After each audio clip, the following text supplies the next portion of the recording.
যদি আপনি আপনার জীবনে 40 বছর পার করে থাকেন, তাহলে মানুষ আপনাকে এটা প্রমাণ করার জন্য উঠে পড়ে লাগবে যে আপনি বুড়ি হয়ে গেছেন। কিন্তু কোনো কারণে যদি আপনি 40 বছর বয়সে মারা যান, তাহলে এই মানুষগুলাই বলবে এত তাড়াতাড়ি মরে গেল কেমনে রে? বেচারির কি এমন বয়স হয়েছিল? 40 বছর বয়স কোনো বয়স হলো? জীবন সত্যিকার অর্থে শুরুই তো হয় 40 বছর বয়স থেকে। আহারে বেচারি একদম অকালে মরে গেল রে। কি এমন বয়স হয়েছিল? অল্প বয়সে মরে গেল। চিন্তা করা যায়, বেঁচে থাকতে তার 40 বছর বয়স হয়েছে দেখে তাকে তুমি বুড়ি হয়ে গেছো, এটা করো না, ওটা করো না, সেটা করো না, এই বয়সে এটা মানায় না বলেছো কত কি।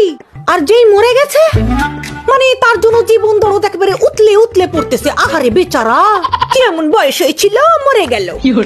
শালার মানুষের কথা কি আর বলবো। আর এই মানুষের কথায় আমরা জীবনে ফ্রাস্ট্রেশনে ভুগে জীবনটা শেষ করে দেই। মানুষের কথা শোনা বাদ দাও বন্ধুরা, বুঝছো?